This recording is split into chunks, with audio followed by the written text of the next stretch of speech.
আসসালামু আলাইকুম বন্ধুরা, সবাই কেমন আছেন? আশা করি অনেক ভালো। আজকে যে বিষয়টি নিয়ে আলোচনা করব সেটি হলো আপনারা কিভাবে ফেসবুকের কমেন্ট, লাইক সব হাইড করে রাখতে পারবেন। হ্যাঁ বন্ধুরা, কিছু কিছু ক্ষেত্রে দেখা যায় যে আপনি ফেসবুকে লাইক কমেন্ট করেছেন, সেগুলো আপনার ফ্রেন্ড দেখতে চায়। সেগুলো আপনার ফ্রেন্ডের মোবাইলের কমেন্ট বক্সের উপরে শো করতেছে। একটা পাবলিক গ্রুপে কমেন্ট করেছেন, একটা পাবলিক পেজে কমেন্ট করেছেন, আপনার বন্ধু সেটা মোবাইলের উপরে দেখতে পাচ্ছে, তার উপরে তার মোবাইলে শো করতেছে। তো এই অপশনটা কিভাবে বন্ধ করবেন সেই সম্পর্কে আজ আলোচনা করব। তো বন্ধুরা, তার আগে বলে নেই, যারা আমার এই চ্যানেলের নতুন ভিডিওটি দেখতেছেন তাদেরকে অনুরোধ করে বলতেছি চ্যানেলটি সাবস্ক্রাইব করে পাশে থাকুন, আর ভিডিওটি ভালো লাগলে একটা লাইক দেবেন। তো অলরেডি যারা সাবস্ক্রাইব করেছেন তাদেরকে অসংখ্য ধন্যবাদ। ভিডিওটি দেখতে থাকুন, তাহলে নতুন কিছু শিখতে পারবেন। তো চলুন শুরু করা যাক আজকের টপিকটি। তো বন্ধুরা, সরাসরি আমরা ফেসবুকে চলে যাব। ফেসবুকে চলে যাওয়ার পরে একটু নিচে স্ক্রল করে আসবো। এখানে দেখতেই পাচ্ছেন যে আমার যত ফ্রেন্ড আছে, যে দেখতে পাচ্ছেন শিমুল হাসান আমার একজন ফ্রেন্ড, ঠিক আছে, আমার একজন ক্লোজ ফ্রেন্ড। এ কিন্তু কমেন্টটি করেছে, আমি এখান থেকে দেখতে পাচ্ছি। তো এটা একটা বড় ধরনের সমস্যা। আপনি কি কমেন্ট করবেন না করবেন আপনার বন্ধু কেন জানতে পারবে? এটাই আপনাদেরও প্রশ্ন। তো এই কাজটি করতে হলে সরাসরি আপনাকে থ্রি ডট মেনুতে চলে যেতে হবে।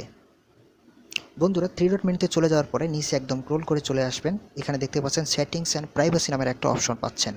জাস্ট ওখানে একটা ক্লিক করবেন। তারপর এখানে দেখতে পাচ্ছেন প্রাইভেসি শর্টকাট নামের একটা অপশন আছে, জাস্ট এখানে ক্লিক করবেন।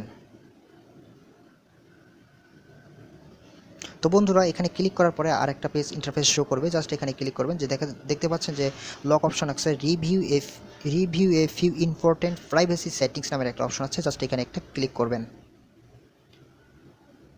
তো বন্ধুরা, ক্লিক করার পরে এমন একটা 5টা ফটোওয়ালা একটা শো করবে, জাস্ট এখানে ক্লিক করবেন যে your ad preference on Facebook, এখানে জাস্ট একবার ক্লিক করবেন। এখানে ক্লিক করার পরে জাস্ট আপনারা কন্টিনিউ করে দেবেন, তারপরে আবার নেক্সট করে দেবেন। নেক্সট করে দেওয়ার পরে বন্ধুরা আরও একবার নেক্সট করতে হবে। এটা হলো লাস্ট নেক্সট, এরপর আর কোনো নেক্সট নাই। তো এখানে দেখতে পাচ্ছেন যে একটা পেজ এবং একটা লাইক দিয়ে বুঝিয়ে দিয়েছে যে এই পেজের মধ্যে যদি আপনি কমেন্ট অথবা এই পেজে যদি লাইক করেন তাহলে আপনার বন্ধুরা কি দেখতে পারবে নাকি কেউ দেখতে পারবে না, দেখতে পারবে কি না, জাস্ট আপনি এই জিনিসটাই চাচ্ছেন। তো তো এখানে দেখতে পাচ্ছেন যে who can see your social interaction alongside ads, মানে এই সোশ্যাল জিনিসটা কে কে দেখতে পারবে, ঠিক আছে।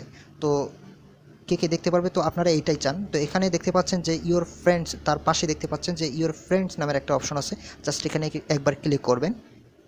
তো বন্ধুরা, ক্লিক করার পরে এখানে দেখতে পাচ্ছেন ইওর ফ্রেন্ডস, মানে তোমার কে কে দেখতে পারবে এই কমেন্ট বা লাইক, কে কে দেখতে পারবে, তোমার বন্ধুরা অথবা কেউ না। এখানে করে দেবেন যে অনলি মি অথবা কেউ না, ঠিক আছে। এটা করে দেবেন। করার পরে জাস্ট আপনারা এখানে নেক্সটে ক্লিক করবেন। নেক্সটে ক্লিক করার পরে জাস্ট আপনারা এখান থেকে রিভিউ অ্যানাদার টপিক এখানে ক্লিক করবেন। তো বন্ধুরা, আমাদের কাজ শেষ। তো এখান থেকে আপনারা এই সেটিংসটা করলে চিরদিনের জন্য এই সমস্যা থেকে মুক্তি পেয়ে যাবেন।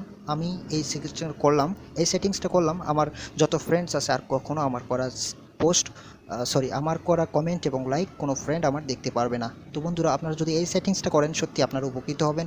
আজকের ভিডিও এই পর্যন্ত। বন্ধুরা, যদি ভিডিওটি ভালো লেগে থাকে একটা লাইক দিয়ে সাথেই থাকুন। সবাইকে অসংখ্য ধন্যবাদ ভিডিওটি ওয়াচ করার জন্য।